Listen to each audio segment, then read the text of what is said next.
Assalamualaikum warahmatullahi wabarakatuh. Halo teman-teman semua, apa kabar? Semoga dalam keadaan baik semuanya. Dan hari ini kita sudah masuk di pertemuan ke-12, yaitu melanjutkan pertemuan minggu lalu, ya masih serangkaian kalau minggu lalu kan tentang film. Nah, kali ini kita akan bicara mengenai musik gitu ya. Saya akan share screen aja langsung materinya. Oke, ini dia. Sudah tersedia di Kolabor, silakan diakses juga.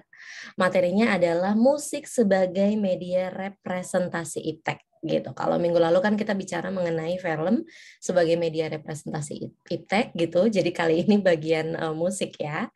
Nah, outcome-nya masih sama dengan yang minggu lalu, yaitu kalian mampu menjelaskan film dan musik sebagai media yang merepresentasikan ilmu pengetahuan dan teknologi. Dan materi pokoknya ada 6, kita akan berbicara mengenai perkembangan musik, kemudian musik sebagai media komunikasi, lalu ada era recording, era digital recording, kemudian ada era streaming media, dan ada isu penting terkait musik di era new media. Referensinya tentu saya ambil dari buku wajib yang Media Now, lalu ada tambahan dari jurnalnya Irving Huang. Ini judulnya K-pop Idols, Artificial Beauty and Effective Fan Relationships in South Korea. Lalu berikutnya ada juga dari Wall and Daber, judulnya Experimenting with Fandom, Live Music, and the Internet, Applying Insight from Music Fan Culture to New Media Production. Dan itu juga jurnal ya. Terakhir berjudul From Parasocial to Parakin, Co-Creating Idols on Social Media, New Media and Society dari Ian dan Yang. Oke, di awal musik itu perkembangannya gimana sih? Sejarahnya seperti apa? Nah, untuk apa namanya penjelasan lebih lanjut, sebetulnya ada satu video lagi yang saya attach di Kolabor mengenai sejarah musik gitu ya. Tapi secara garis besar saya ambil benang merahnya bahwa di tahun 1877 Thomas Alva Edison itu menciptakan fonograf gitu. Jadi di film juga diawali oleh Thomas Alva Edison gitu ya. Di musik juga sama. Kemudian di tahun 1930-an itu era radio dan performa musik big band gitu. Jadi muncul band gitu ya. Kemudian di tahun 50-an ada recording boom. Itu penjualan vinil dan kaset mulai meroket gitu. Jadi dulu vinil tuh yang piringan hitam lebar gitu diputar dengan alat pemutar vinil khusus begitu. Sebenarnya kalau sekarang teman-teman lihat di apa ya para kolektor pemutar musik klasik itu biasanya punya gitu. Saya juga punya teman yang dia tuh punya satu alat pemutar khusus vinil gitu. Itu menarik sih gitu. Dan ketika didengarkan suaranya ya masih ada noise kayak gitu. Tapi memang justru di situ nilai klasiknya ya gitu. Di mana kita kembali pada era tahun 50-an di mana yang namanya vinil dan kaset itu mulai digemari banyak orang, alat pemutarnya juga dipasarkan gitu kan. Lalu orang-orang menikmati musik yang saat itu ya nggak sebening hari ini kita di era new media kayak gitu. Kemudian di tahun 90-an, CD membuat penyebaran musik lebih cepat. Mulai deh muncul tuh di tahun 90-an waktu saya masak anak-anak gitu ya, kita punya VCD player gitu, terus kalau yang film itu kita punya DVD player, terus kita sewa CD-nya, kemudian kita tonton, terus kita balikin CD-nya, kayak gitu-gitu. Terus ada harga yang harus dibayar atas sewa tersebut. Saya sempat ngalamin sampai remaja gitu, nggak tahu kalau kalian mungkin nggak sempat ngalamin ya momen-momen di mana sewa VCD atau beli VCD lalu memutarnya di VCD player. Kemudian musik sebagai media komunikasi. Nah, yang pertama merekam dan mengkomunikasikan budaya. Jadi tentu saja segala macam bentuk hiburan yang kita nikmati hari ini itu tidak lain merupakan produk budaya ya, produk budaya dari satu negara atau dari satu komunitas tertentu kayak gitu. Terus kita nikmati gitu ya. lirik lagunya bisa menyentuh hati kita atau bahkan alunan nadanya itu membuat kita tenang menjalani hari dan lain-lain gitu. Nah, musik tentu saja merekam budaya atau tradisi atau kebiasaan ya. Kebiasaan siapa atau tradisi siapa? Masyarakat yang menciptakan musik tersebut gitu. Jadi lewat lirik untuk dibagikan ke generasi selanjutnya. Kayak gitu ya. Dalam konteks kontemporer, musik bisa memperkenalkan budaya tertentu pada audiens yang lebih luas lagi. Kita bisa mendengarkan lagu-lagu tahun 50-an, tahun 60-an, tahun 70-an. Itu karena apa? Ya karena terekam dengan baik gitu loh. Terus kalau kita dengerin liriknya loh, kok aneh banget misalkan gitu. Ya pada era itu happening gitu ya, kenapa sampai dituliskan dalam liriknya. Tapi nggak sedikit juga lagu yang memang timeless gitu ya, yang liriknya tuh sampai sekarang masih enak aja, masih relevan dengan kehidupan modern hari ini kayak gitu. Contohnya ada Elvis Presley dan lagu blues yang biasa dibawakan oleh komunitas Afro-Amerika ya atau African American gitu. Lalu ada juga musik sebagai kritik sosial politik. Musik menyuarakan isu penting dalam sosial politik untuk mendorong perubahan.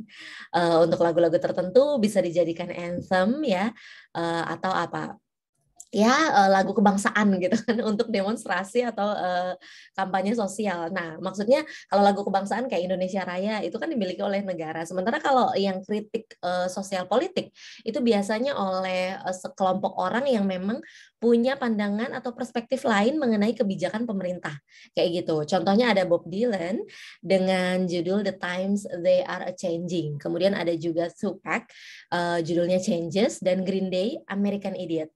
Kalau di Indonesia itu mungkin bisa kita lihat Iwan Fals ya. Banyak sekali judul-judul lagu yang itu merupakan kritik atas kebijakan pemerintah Indonesia. Kemudian diciptakan liriknya, dibawakan gitu ya lagunya. Sampai akhirnya Iwan Fals punya komunitas fans terbesar di Indonesia. Namanya OI, Orang Indonesia kayak gitu. Saya dulu pernah punya temen yang ya masih temen sampai sekarang gitu ya. Dia tuh salah satu pengurus OI kota kayak gitulah. Jadi memang komunitas OI ini ternyata besar sekali. Jangankan kalau Iwan Fals bikin konser gitu ya, dia bikin ada satu teaser album atau single tertentu aja itu udah fansnya tuh bergerak dengan sedemikian rupa, cepat sekali. Kemudian konsernya selalu dipenuhi oleh para fansnya gitu ya, sesak, tiketnya selalu habis dan lain-lain. Karena memang banyak sekali orang yang sepakat dengan lirik yang dibawakan oleh Iwan Fals kayak gitu. Bahwa ya begitu memang pemerintah kita gitu. Sebenarnya ada lagi ya, kalau modern itu efek rumah kaca. Nah, teman-teman bisa cek lagu-lagunya itu memang kritik pemerintah gitu ya, kritik terhadap regulasi yang dikeluarkan oleh pemerintah gitu. Terus misalkan apalagi fenomena maraknya korupsi di Indonesia kemudian dikritik lewat lagu gitu. Dan itu akan menggerakkan kita juga gitu loh, karena kita yang sehari-hari sibuk gitu mungkin tidak sempat memikirkan tentang negara gitu, tapi dengan lewat lagu gitu ya kita dihibur sekaligus juga diajak untuk refleksi gitu, memikirkan masa depan bangsa dan lain sebagainya. Kemudian ada juga lagu itu sebagai identitas diri. Jadi musik adalah cara kita memaknai dunia ya. Musik yang kita pilih itu merepresentasikan cara kita memandang dunia. Sebagai identitas, musik juga bisa menjadi sarana untuk bonding dengan komunitas tertentu. Kita mau engage sama komunitas apa misalnya, teman-teman komunitas punk gitu kan, atau komunitas apalagi penyuka lagu jazz yang setiap tahun sebelum pandemi sih selalu ada tuh Java Jazz Festival di Kemayoran ya. Itu diinisiasi sama Peter Gonta dari udah berapa ya, 13 apa 15, saya agak miss. Beberapa tahun saya sempat ngikutin Java Jazz Festival, bahkan saya sempat jadi salah satu tim di stage manajemennya salah satu hall di Java Jazz Festival gitu. Jadi gitu ya, ada identitas yang muncul di situ. Nah, balik kalau ngomongin jazz, itu kan sebetulnya dari komunitas Afro-Amerika awalnya, para teman-teman kulit hitam yang menyuarakan apa ya, kritik sosial sebetulnya. Nggak mesti ke masyarakat, tapi kepada bagaimana misalnya teman-teman kulit hitam itu mau didengar suaranya, lalu musiknya dulu tuh jazz gitu ya, kemudian mulai muncul ada liriknya. Lalu akhirnya jazz dinikmati oleh orang-orang di seluruh dunia. Bahkan jazz punya tempat tersendiri dan dibilang hari ini bahwa orang yang menikmati musik jazz itu orang yang memang punya kelas tertentu gitu ya, klasi gitu. Padahal dulunya dari teman-teman yang kulit hitam gitu. Tapi hari ini dibilang sebagai aliran musik yang hanya bisa dinikmati oleh orang-orang yang well educated, kemudian apalagi orang-orang yang memang kelas atas gitu ya, atau menengah atas lah kayak gitu. Jadi gitu ya, musik itu tentu saja dia merekam dan mengkomunikasikan budaya tertentu, lalu dia juga sebagai kritik sosial politik, dan yang terakhir dia juga sebagai identitas diri. Oke, nah ada juga protes song nih, lagu-lagu yang diciptakan, dilakukan, dinyanyikan pada momen-momen tertentu sebagai aksi protes gitu ya. Why does it matter gitu. Nah, ini menginspirasi gerakan yang pertama. Lagu dibuat untuk menginspirasi orang lain agar bergerak demi menuntut perubahan sosial, dan pada masa perang, lirik dibuat agar gampang diingat dan dinyanyikan bersama. Kayak apa ya, Mars apa gitu. Kalau kalian ada yang aktivis gitu, biasanya di kampus tuh ada tuh lagu-lagu yang memang dinyanyikan kalau kita lagi demonstrasi gitu. Kalau kalian masih ingat demo besar-besaran yang dilakukan mahasiswa ya terakhir, itu udah pandemi juga gitu, mengkritik mengenai RUU Cipta Kerja di Gedung Dewan, kemudian di banyak sekali daerah di Indonesia karena memang serentak gitu ya. Media baru memungkinkan para mahasiswa saling berkoordinasi melalui berbagai kanal instant messaging, apakah itu Telegram atau WhatsApp group, kemudian membuat gerakan yang masif di satu hari yang sudah ditentukan bersama, kayak gitu. Kemudian ada juga ekspresi kekecewaan dan harapan. Kekecewaan dan harapan akan masa depan yang lebih baik itu dituangkan dalam lirik, kemudian dalam simbol, metafora, dan ritme lagu. Banyak emosi yang tidak bisa dikatakan langsung dan tertuang dalam lagu, gitu.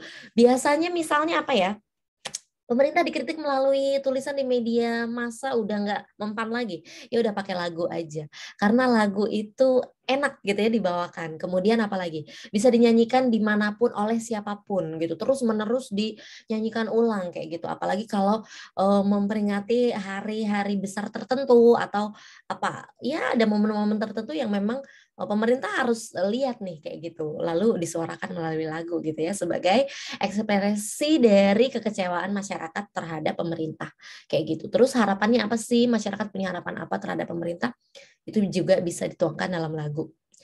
Kalau kalian ingat momen 2019 ya, waktu Jokowi dan Prabowo apa namanya battle untuk apa RI 1 gitu ya, paslon 1 dan 2, itu kan riuh sekali ya. Kemudian saya ingat banget waktu itu Ebit GAD, kalau kalian tahu, atau kalau kalian nggak tahu, orang tua kalian pasti tahu gitu ya, Ebit Gafar Ade sebenarnya nama panjangnya, tapi nama populernya adalah Ebit GAD, yang menyanyikan ulang lagu miliknya bersama anaknya. Mungkin kalian taunya anaknya Adera gitu ya, Adera sama Segara gitu. Cuman waktu itu dia meremake lagunya yang memang hits banget di masanya untuk dinyanyikan ulang bersama kedua anaknya, supaya Indonesia tuh lebih apa, calming down lagi gitu, nggak saling membenci gitu loh. Toh apa, kita tuh balik lagi harus pada apa ya, melestarikan alam semesta, kemudian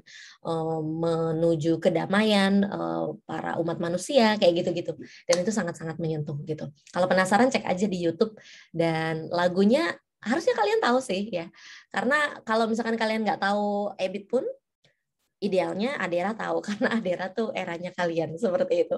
Kemudian protes songs atau lagu-lagu protes juga menjadi alat persatuan. Latar belakang orang bisa berbeda ya, baik itu pengalamannya, rasnya, kemudian budayanya dan lain-lain. Tapi adanya satu lagu protes yang dinyanyikan bersama itu akan mendorong rasa persatuan. We are in this together gitu ya.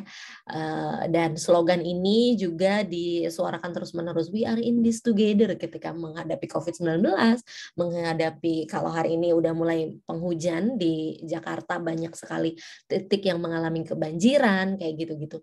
Itu biasanya akan bergaung lagi gitu. Nah, ada juga lagu yang nih contohnya ya untuk memprotes kebrutalan polisi di tahun 2020. Kalau kalian masih ingat, setahun lalu itu ada seorang Afro-Amerika yang terbunuh ya. Jadi para pengunjuk rasa memprotes kekejaman polisi atas terbunuhnya George Floyd ya, seorang African American yang terbunuh saat penangkapan oleh polisi. Pengunjuk rasa menyanyikan lagu Lean on Me oleh Bill Withers pada protes di Asbury Park, Washington DC di 20 Juni 2020 kayak gitu.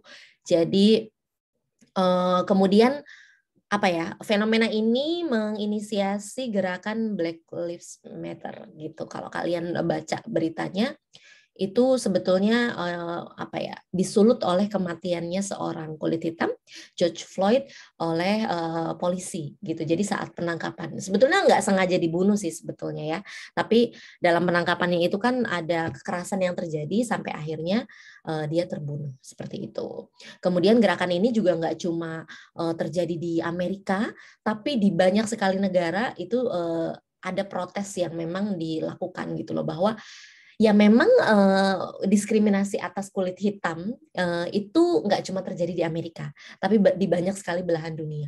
Terus peristiwa ini menyulut kemarahan di banyak sekali tempat, bahwa ya memang apa, sudah saatnya kita bersuara, jangan sampai ada korban berjatuhan lagi gitu ya, para teman-teman kulit hitam yang apa dikorbankan seperti itu.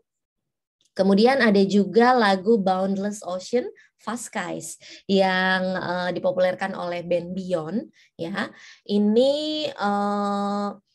nama gerakannya itu adalah Umbrella Movement. Di tahun 2014, para pengunjuk rasa memprotes kebijakan pemerintah Republik Rakyat China ya, Republik Rakyat Tiongkok kalau sekarang namanya, yang dinilai terlalu mengontrol Hong Kong.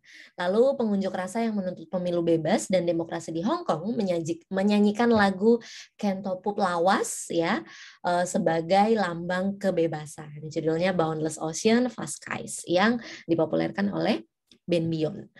Lalu kita bergeser nih sekarang ke era analog recording gitu ya. Jadi di mana mulai apa ya, sistem rekamannya itu studio sudah ada teknologi analognya. Sebelum nanti kita ke digital.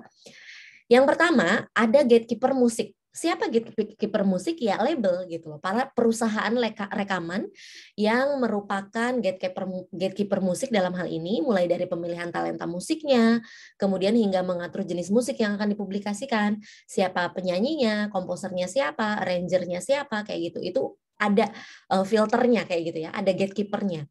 Terus ada juga di sini mulai masif tuh didistribusikan karya musiknya ya. Kemunculan vinyl records itu membuat audiens bisa menikmati audio berkualitas tinggi. Teknologi penyimpanan data seperti kaset membuat distribusi musik semakin cepat dan luas. Jadi vinyl dulu, kemudian kaset, kemudian kaset yang ada pita coklatnya itu yang kalau apa rusak kusut gitu ya, kaset kusut. Nah itu kemudian berkembang ke CD gitu, sampai akhirnya itu semua udah nggak lagi diproduksi masif sekarang. CD, kemudian apalagi kaset, vinil itu udah enggak. Tapi kalau untuk CD masih ya, CD poster itu masih dikeluarkan sih. Dan biasanya udah nggak dipakai lagi, udah nggak di-play lagi CD-nya. Karena ya kita langganan musik online hari ini gitu loh, pakai Spotify, kemudian Apple Music, ada Joox, dan apa lagi? Teman-teman juga bisa sharing tentang apa, misalkan punya karya lagu sendiri atau mengcover gitu ya di YouTube atau di SoundCloud gitu loh, banyak platformnya. Lalu kemunculan teknologi pendukung Ada juga di sini teknologi pendukung seperti Walkman. Sempat ngalamin nggak Walkman? Saya waktu SMP ke SMA kalau nggak salah itu dihadiahi Walkman ya oleh tante saya. Kemudian bangga gitu ya, bawa Walkman ke sekolah, terus di play, dinikmati bersama-sama sama teman-teman, sharing headsetnya berdua kayak gitu.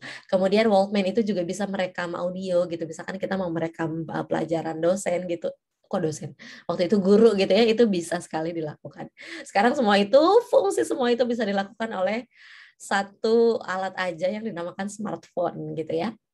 Nah, Walkman itu mendorong orang terbiasa dengan teknologi portable, bisa dibawa kemana-mana gitu. Jadi tadi ya, contohnya saya bawa Walkman ke sekolah, atau saat liburan itu menikmati musik dari Walkman, lalu bersantai di pantai misalkan kayak gitu. Nah, itu udah sebenarnya di era analog sudah portable ya. Ada yang dinamakan Walkman. Nah, Walkman juga nggak cuma bisa memutarkan kaset, ada juga Walkman yang khusus untuk memutar CD. Kalau itu saya nggak sempat punya sih, cuman yang sempat saya punya di rumah itu adalah VCD player gitu ya, gitu. Mungkin orang tua kalian juga mengalaminya, kakak kalian, om tante kayak gitu, atau kalian bahkan sempat menggunakannya. Kemudian kita masuk di era digital, digital recording di tahun 1980 sampai 1990-an. Itu ada software digital ya. Perekaman dan editing itu dilakukan dengan software, dan musik dapat disimpan dalam bentuk CD atau MP3 player gitu ya, MP3 file maksud saya, yang itu di-play di MP3 player yang dapat diputar melalui komputer juga kayak gitu. Kemudian kemunculan artis independen. Jadi ada band indie atau artis yang indie aja, maksudnya independen gitu ya, dia nggak pakai label gitu. Nah, biaya produksi yang semakin murah itu mendorong kemunculan band atau artis independen. Atau si para artis independen ini nggak bisa afford biaya rekaman di label musik tertentu, atau memang mereka nggak dilirik oleh label rekaman musik besar kayak gitu. Maka dia karena apa ya, kreativitasnya itu perlu dikeluarkan gitu, dan ternyata banyak yang suka, mulai deh muncul tuh di situ band atau artis indie. Kemudian ada gatekeeper musik nggak di sini? Sebetulnya gatekeepernya siapa? Kita sendiri, kita semua yang menikmatinya gitu loh. Jadi pasar dan media konvensional seperti program MTV di TV-TV itu sebetulnya dulu sempat ngehits banget ya. Kalau kita pengen tahu lagu apa sih yang lagi di peringkat pertama baik di mancanegara maupun di Indonesia, itu kita rujukannya adalah MTV gitu loh. Kalau sekarang MTV masih ada nggak? Yang pasti kalau di radio itu yang jadi rujukan sebetulnya kalau di Indonesia tuh Prambors ya. Prambors itu dia merilis lagu 40 hits setiap minggunya. Dan dia rujukannya dari 100 US Billboard gitu loh. Jadi dari 100 lagu-lagu yang masuk Billboard di Amerika Serikat. Kayak gitu. Nah, si pasar dan media konvensional ini adalah para gatekeeper musik, pengaruh perusahaan rekaman juga sudah mulai turun gitu loh. Jadi artinya gini, nggak harus seorang musisi itu dilahirkan atau diorbitkan oleh perusahaan musik label besar gitu loh yang udah punya nama gitu, nggak harus gitu ya. Yang masih merintis kayak gitu juga nggak masalah gitu. Atau bahkan banyak artis baru yang memang punya label rekaman sendiri seperti Raisa punya Juni Records kayak gitu ya. Kemudian apalagi ya kalau band indie mereka punya ini sendiri, nama sendiri gitu ya, nggak pakai label besar lagi. Harus apa, misalkan kalau di Indonesia tuh ada Aquarius, Musika, Naga Suara, dan banyak lainnya kayak gitu ya. Jadi nggak harus pakai label besar lagi. Lalu specialized music and fandom. Nah, mulai muncul nih fandom-fandom. Mungkin kalau kalian sekarang tuh familiarnya sama para K-pop idols gitu ya.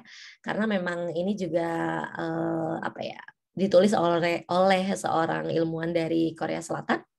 Jadi ada karakter fans di sini. Specialized musik itu punya aspek originalitas tersendiri, sehingga memunculkan fans yang punya karakter khusus gitu loh. Dan fans ini karakternya tentu saja ditentukan oleh para si musisinya itu sendiri gitu loh. Misalkan kita memilih genre tertentu kayak gitu kan, itu sangat-sangat mungkin terjadi. Contohnya, fans avant-garde jazz itu lebih menyukai live performance gitu. tadi live performance di Java Jazz Festival. Nah, Java Jazz Festival itu namanya sih Jawa gitu ya, tapi itu di lingkupnya sebetulnya internasional karena memang yang hadir untuk main di festival itu bukan cuma orang-orang atau apa para musisi jazz dari Indonesia, tapi juga dari mancanegara. Bahkan audiensnya pun sengaja datang gitu loh dari berbagai penjuru dunia untuk hadir di Java Jazz Festival itu gitu loh. Jadi kalau jazz tuh cenderung seneng para fansnya gitu ya melihat aksi panggung langsung gitu loh para musisinya. Sementara ada juga para fans K-pop yang menganggap idolanya sebagai bagian dari hidup mereka. Ini namanya para social kinship gitu ya. Jadi ya saya punya bias gitu ya, bias di satu grup boy band Korea gitu. Siapa misalnya ada NCT, kemudian ada apa lagi? Yang paling hits gitu yang komunitasnya di seluruh dunia tuh sangat-sangat loyal itu BTS ya. Kemudian ada juga apa? EXO. Lalu saya nggak hafal karena memang saya bukan bagian dari apa penyuka K-pop gitu ya. Terus girl bandnya juga ada apa? Blackpink. Siapa yang nggak suka gitu atau nggak tahu lagunya gitu kan. Kemudian ada juga selain Blackpink itu Red Velvet dan lain-lainnya kalian pasti lebih lebih hafal, lebih bisa menyebutkannya, bahkan tahu lagunya, bahkan bagian dari fandom itu berkomunitas gitu ya, bikin gerakan sosial apa gitu untuk menyenangkan kalian sendiri dalam berkomunitas gitu, untuk juga membawa nama besar para idol tersebut kayak gitu. Kemudian ada aktivitas komunal di sini. Nah, ada aktivitasnya tadi saya singgung soal gerakan ya.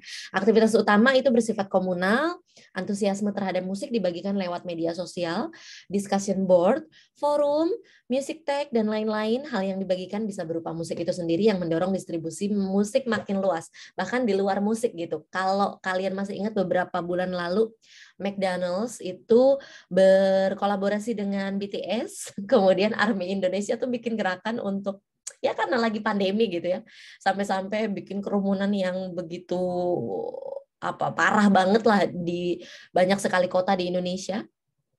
Terus akhirnya para ARMY ini bikin satu gerakan untuk memakmurkan mamang-mamang ojol kayak gitu ya. Jadi oke dianterin gitu, dipesan gitu di McD gitu, kemudian dikirim, kemudian dikasih donasi seberapa banyak, lalu setelah dikalkulasi ternyata dengan adanya acara itu gitu ya, launching McD BTS, ex BTS gitu, itu terkumpul berapa ratusan juta gitu loh, bahwa ya memang banyak sekali para ojol yang terbantu dengan adanya momen tersebut gitu. Kemudian ada juga narasi fans di sini.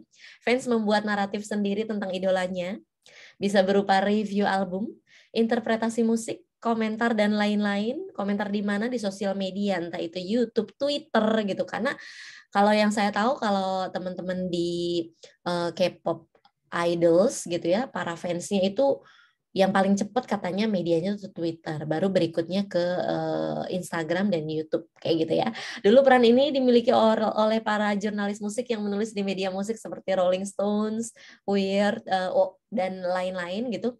Sementara kalau sekarang itu ya dari komentar ya, atau kita bikin blog sendiri gitu loh, khusus fandom apa bikin blog, kemudian kita saling mengisi di situ.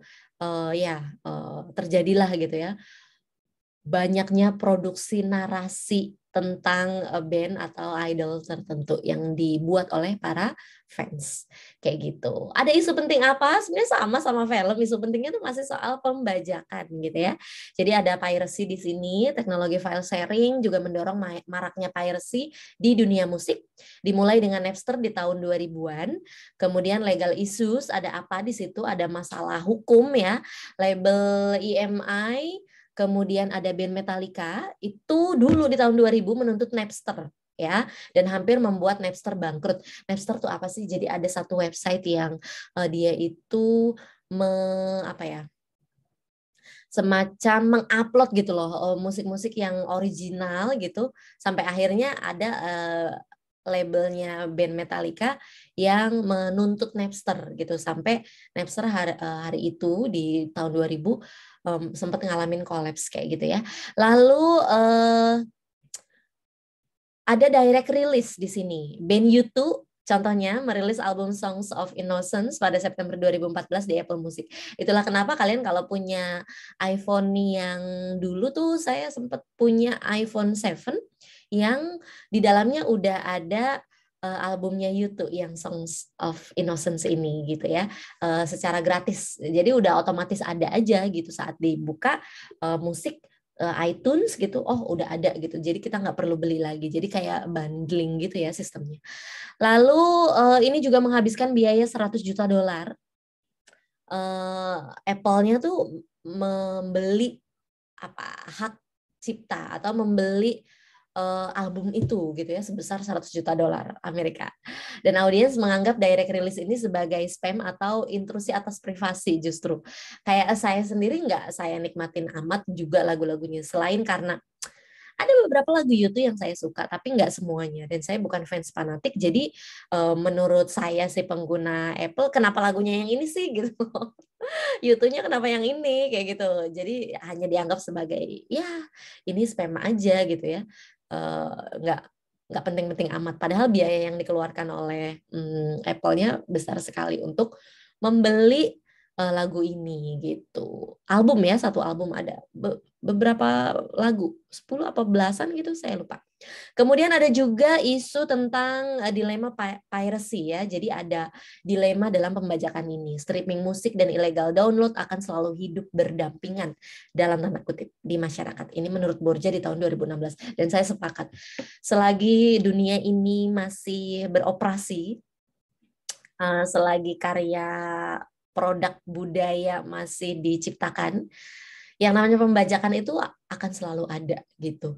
Tapi balik lagi ke individu kita masing-masing. Kita mau beli karya musisi secara original atau mau menikmatinya secara bajakan dengan gratis. Tapi gini loh teman-teman, yang namanya bajakan itu biasanya akan memakmurkan segelintir orang aja gitu ya. Kalian bisa lihat fenomena